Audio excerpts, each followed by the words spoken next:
Hi everyone, John Marshall, the DrillMaster. Chaminade guard regulation sequence. Can't wait to see this. This is going to be awesome. All right, Chaminade guard is the drill team's name from Central Catholic High School in Texas. All right, San Antonio, I think. Anyway, here we go.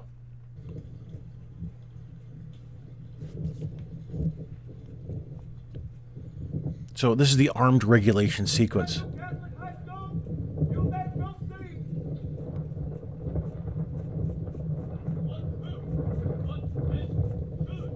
Of course it's windy. Look at that, all three toes aligned. Not bad, not bad at all. Feet, love the ladder lace. That's really nice, top. Very nice. So on the set down, judging really hasn't begun yet, but I just wanted to show you there. That was an excellent facing movement, by the way, by all the team. That was really nice. Picking up and then setting down, excellent job. But on the set down, then we lose that all three toes aligned on many. Here's third squad leader, not doing too bad. Here, first squad and third rank, nice job. But several others, you can see that the butt is well behind the toes. It just takes a ton of practice. A big ton. Nice. Nice job going to port. Great, Commander. Nice job. I know it's a pain to have that scabbard flopping around, but that's exactly what you're supposed to do, Commander. Nice. Oh, I'm so impressed so far. This is fantastic. Great timing. So now here on the left face, I could see the rifle swinging around here on many of the team. So the left face is kind of weird.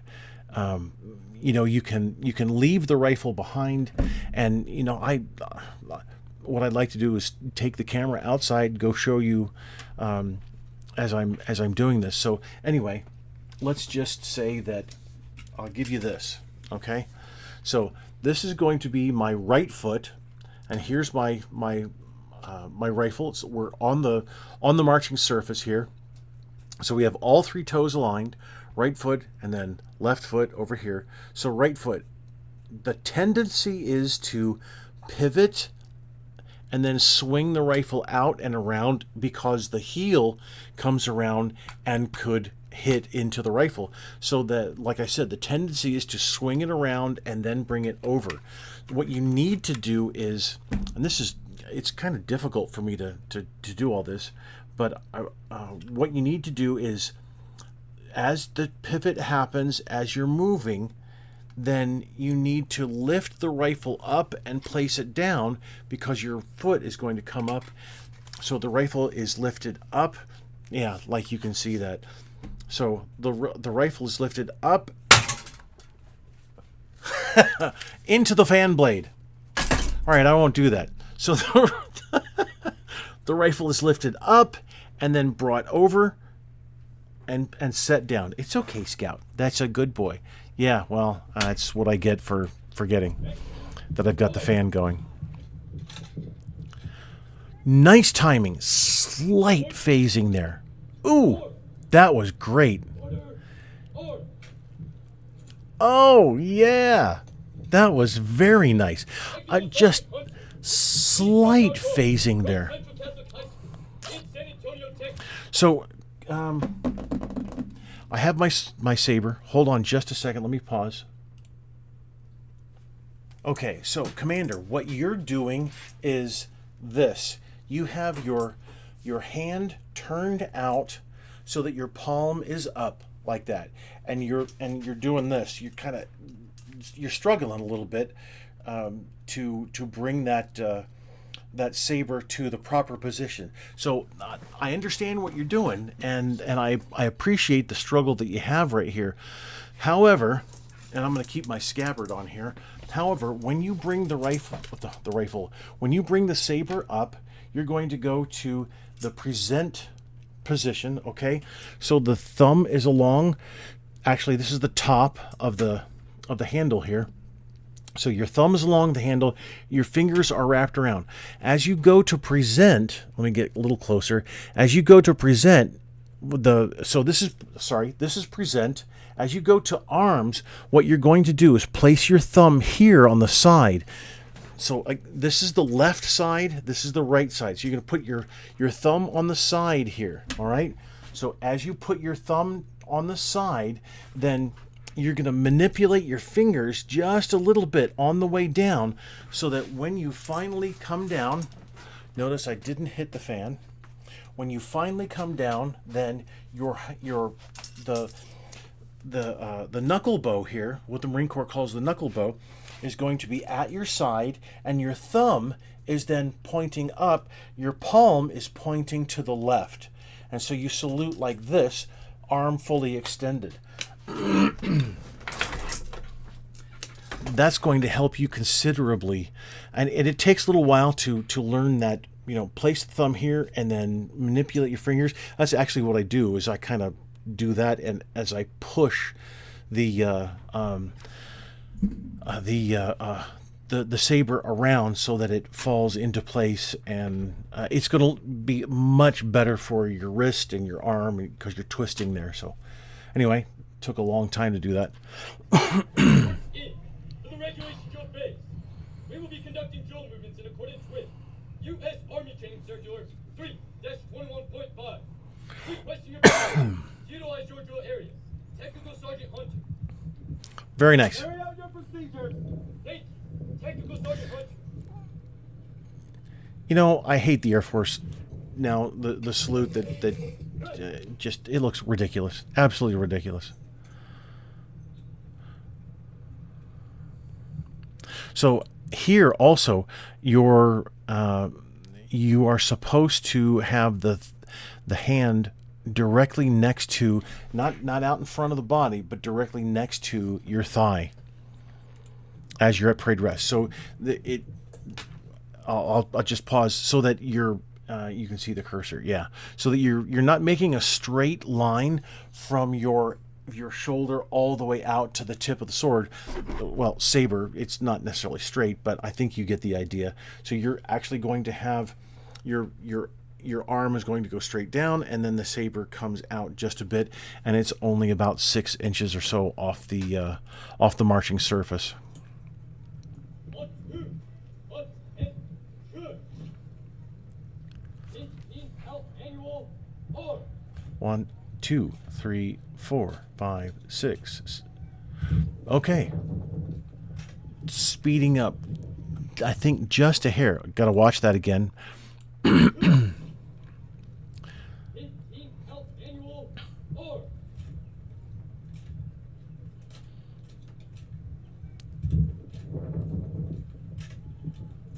No, didn't speed up. Okay, but Order.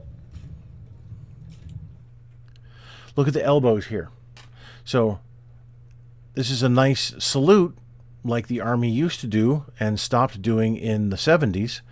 Here we've got a little bit of a bent wrist, but these elbows need to come down. Now I understand women are built different from men, so the elbow is not going to come as far down, most likely, sometimes as much as a male is going to have that elbow tucked into the side. So elbow might be out a little bit, but the flare there, that's not, this is actually a salute, an armed salute.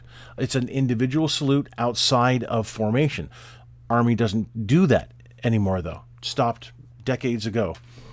Just the Marine Corps, Navy, and Coast Guard do that. So this shouldn't be, but there's variation of technique. That's the whole point that I'm trying to get at here. So you need to have the elbows tucked just like that and have a nice, smooth, flat surface there. Not an angle, and definitely not that elbow flare. Even saw the grips there with the left shoulder. Really nice. Good job. Oh, 1, 2, 3. Open please. Count. Oh, 1. So Interestingly, you did this a little late.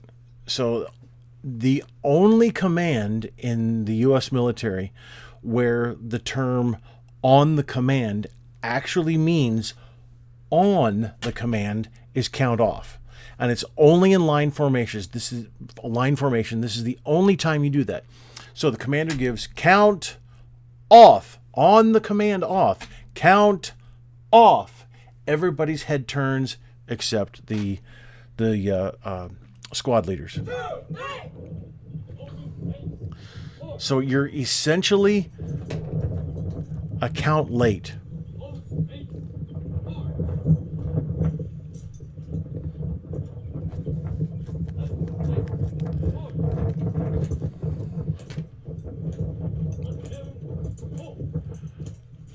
Not bad on the hover technique there, holding the rifle at essentially trail arms. Not bad at all. Everybody seemed to be consistent. Well done, Commander, on the open ranks and the closed ranks, having to step back and step forward. If everybody would just get their head in the game and actually have the commander go through just the alignment sequence, not actually aligning everyone, but the alignment sequence, it wouldn't take any more than another 5 seconds. It's not about timing. For anybody who has that argument, it's not about timing.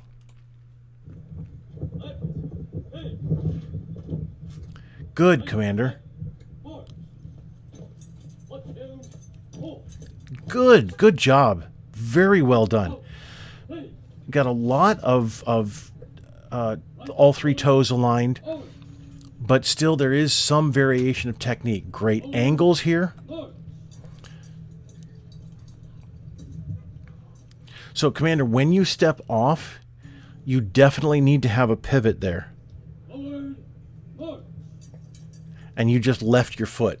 So what you did was just step off and then bring your right foot over. When you actually have to have a pivot, whether you're facing in marching to the left or to the right, the pivot is always on the right foot's platform. The platform is the ball of the foot and everything forward.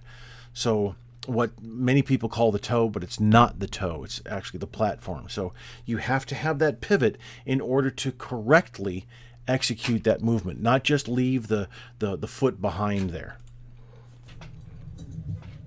Execution is really, really good.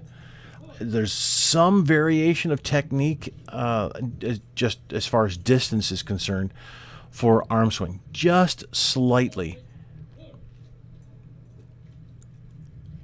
So you have a toe strike here. We're going to go back here. On your half step, see the toe strike. Toe strike, toe strike, toe strike. It can't be a toe strike. It has to be a heel strike. So the unique thing about the Army and the Air Force is they don't describe half step. It just says half step. Half step is half the length, same cadence, done. So what do we get from that? We get from that it's half of a full step. Well, we go back to read what the full step is. It's a heel strike. So it's just the Marine Corps, Navy, and Coast Guard that do the toe strike. So you need to heel strike here. And that's a slight pause on that flank. That just yeah. Hold on just a sec.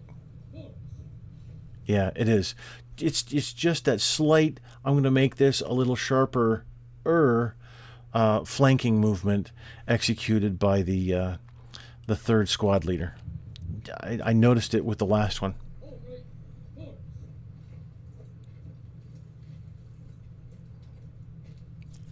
I'm almost splitting hairs there.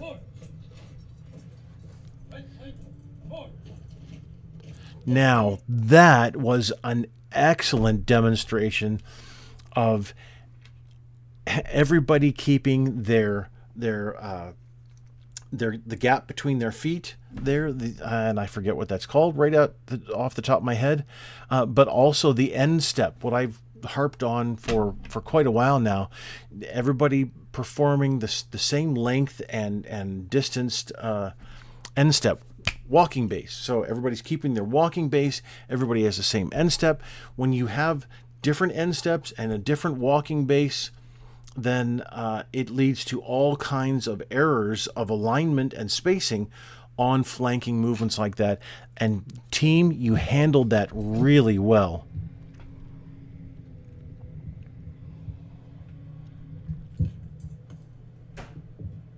Home left, march.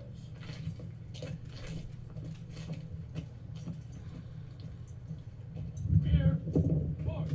Rear, march. I think I saw everybody turning on the platforms. There was something there.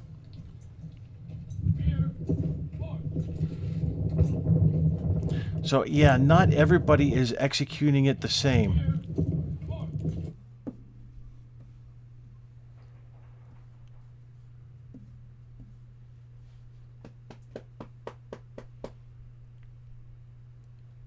Just forgive me, I'm studying the feet now.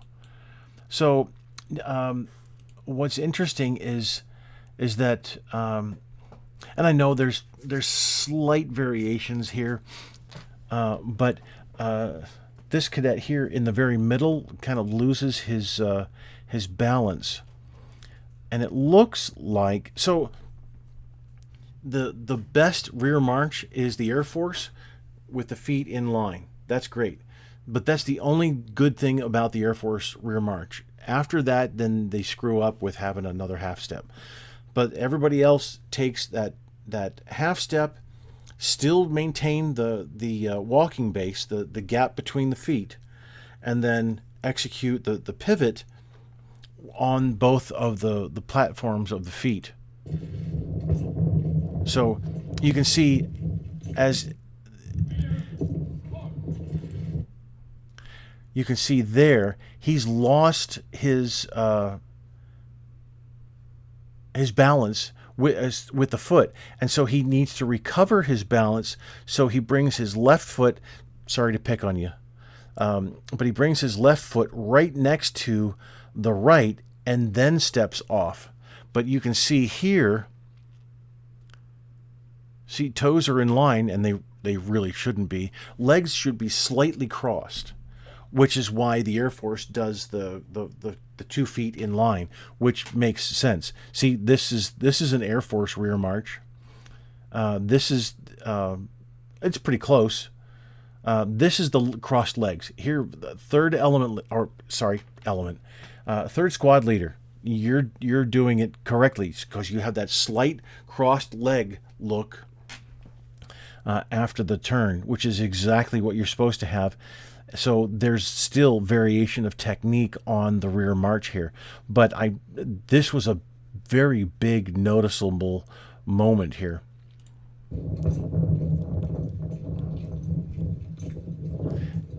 Recovery is just automatic and immediate. Really well done. So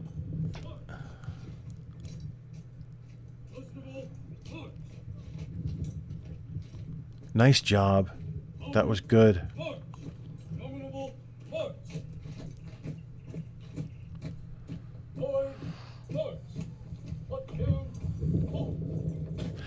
And I'll pick on you again in the center there. The backswing for his left hand is much greater than the others.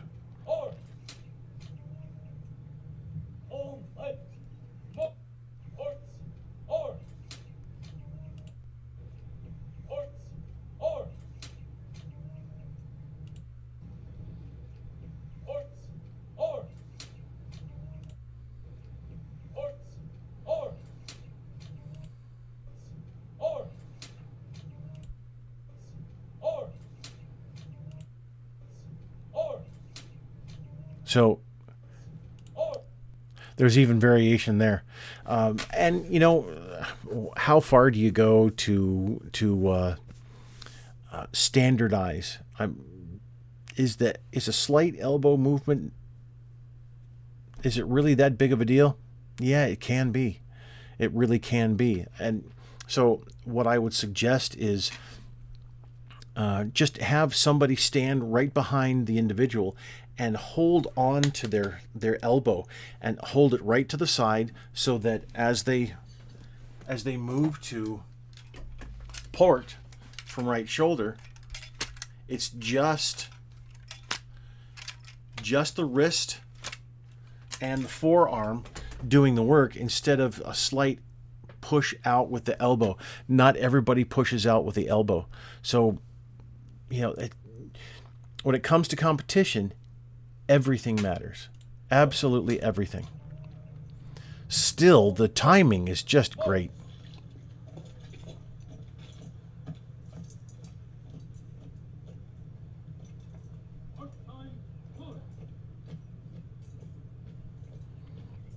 So did you know that for mark time, for every service, the Marine Corps, Navy, and Coast Guard bring their feet together, but the Air Force and the Army are supposed to bring their feet, mark time, march, step, and then start marking time. We're supposed to bring our feet parallel to each other. And nobody ever does.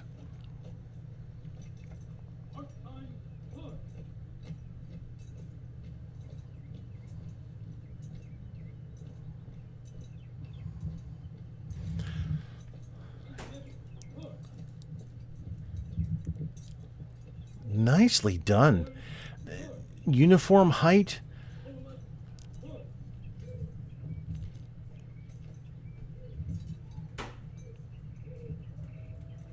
Well done.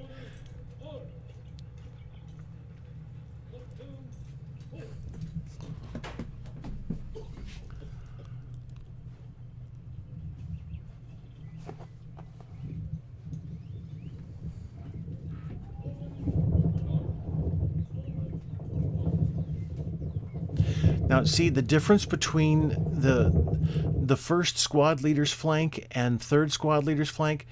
The first squad leader, it was just a consistent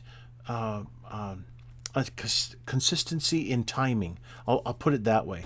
Whereas third had that slight pause, and I mean it was just so slight it's almost not noticeable, but it's different.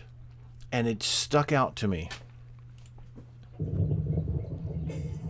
Now, I've been studying marching for years, so it's going to stick out, any variation. But now you can see, look at the spacing here.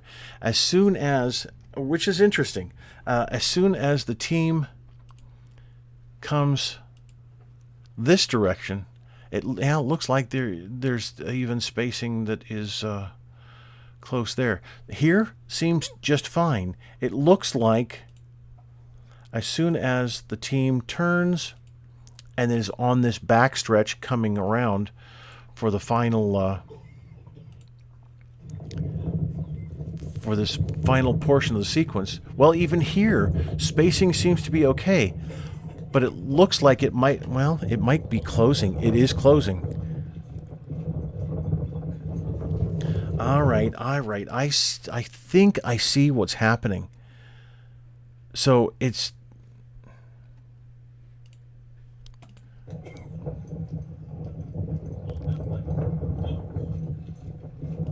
So, yeah, I think all right, I saw it. So, first element leader, time to pick on you. First squad leader, time to pick on you. So, you call them half left, march. You executed your 45 pivot, but instead of stepping the first step when you kicked your left out, instead of doing that, you went this way. You stepped, but I think it was a momentum issue that carried you forward in the original line of march. When your original line of march, new line of march. I think what happened here is you heard march, step, pivot, and you're going this way, which carried you forward still, which led to you closing in the gap just a bit, because your third step is definitely back in line. Sorry, I was outside working with the grass today. And then it closes up. I bet you that's the issue, because it's still a little bit there. Second and third doing okay, but first and second squad leaders, you're too close. And what's interesting is you can't push necessarily that way, because of the spacing issue that you have.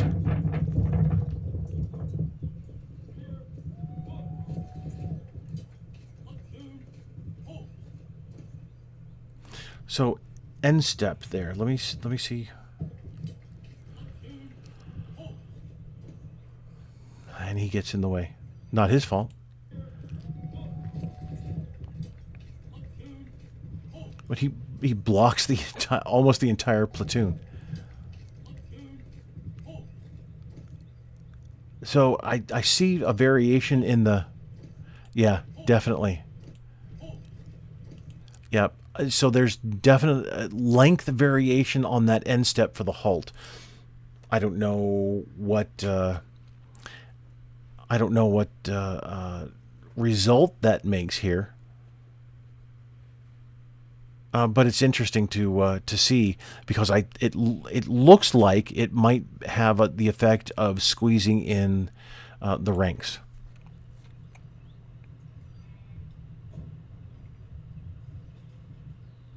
So judges, just to let you know, and so Commander, your facing movement should have been a little. Judges, just to let you know, that salute's not for you. You're not supposed to stand there and salute. You're not supposed to get all pretty at attention and render that hand salute with honors. It's not for you. You're judging the routine. Standing at attention and receiving the salute and looking straight forward because you're at attention and you're rendering this nice, smart, really awesome salute has nothing to do with judging. You're judging the routine. It's just a sequence that they're going through. Just because they render eyes right doesn't mean that anybody has to salute. It's not for that. That's not the purpose. The purpose is to do it so that you can go, did they do it well enough? But you're not paying attention. I'm not just aggravated with him. I'm aggravated with all kinds of judges all across the country. He just happens to be here doing what... Oh, and boy. Okay, so Commander, go back to sword here. You're bringing the sword out like this when it should be straight forward. So I'll hold it up here. As you march, this is where it should be, just like this. As you swing your arm, just like that, not out to the side. Out to the side that's a European thing. They salute, especially the French. They'll salute out to the side like that, and we don't do that. That's not our technique. Ready, go. So by the time the team has reached here, look at this rifle angle. First squad, third rank.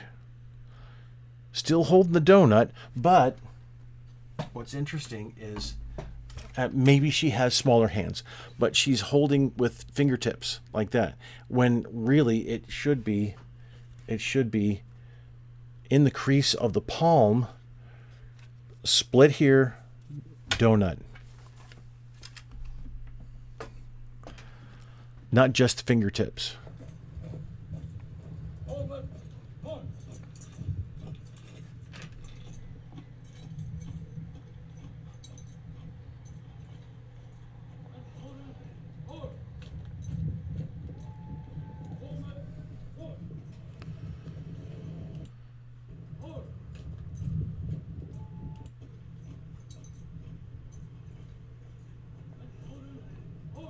So calling a shoulder exchange movement on the right foot actually works out so that your arm swing is fully synchronized. So I saw...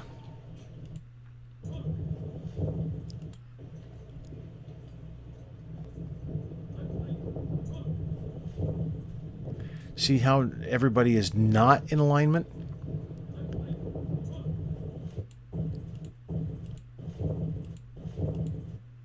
Right there. See how first squad leader is inside? I don't know if I can stop it any earlier. Well, let's try that. Let's see if that works. So see how her foot is a little... Now, you can't really judge all that much by toes because everybody's feet are different lengths. I get it. You really need to judge by the heel, but we can make a pretty good guess here that with the arch of the foot with white laces highlighting it, oh, it's really nice. So the arch of the foot is back here, but the arch of second squad leader's foot is a couple inches forward, maybe something like that. And then third is probably behind second squad leader. And then there's a bit of variation here, and then there's definitely variation here. And I'm not just talking about timing, but foot length on that end step. Remember, end step is the last step you take in the direction you're currently moving. And then if it's a flank, then you're going to go this direction. So it's left flank, march. This right foot is your end step. It still needs to be 30 inches. Now, not everybody's taking a 30-inch step. I understand we've got height and shorter legs, longer legs. But as long as everybody's taking a similar step, doesn't have to be 30 inches necessarily. It can be 26. Whatever it is, as long as the team is matching that step, it ultimately doesn't matter. But then shortening the step, though, on flanking movements, that's detrimental to alignment and spacing. But recovery is immediate, so the team is doing well. Right flank, forward. 1, 2, 4. Face, Commander. As soon as you get there, face.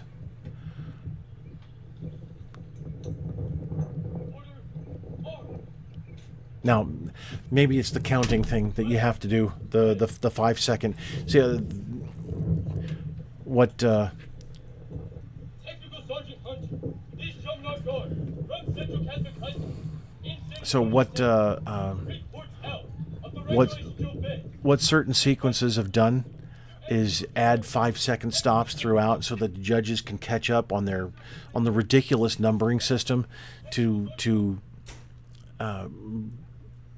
assign numbers to absolutely every little tiny single movement instead of taking the whole performance as a whole into account, which is what you're supposed to do when judging, but whatever.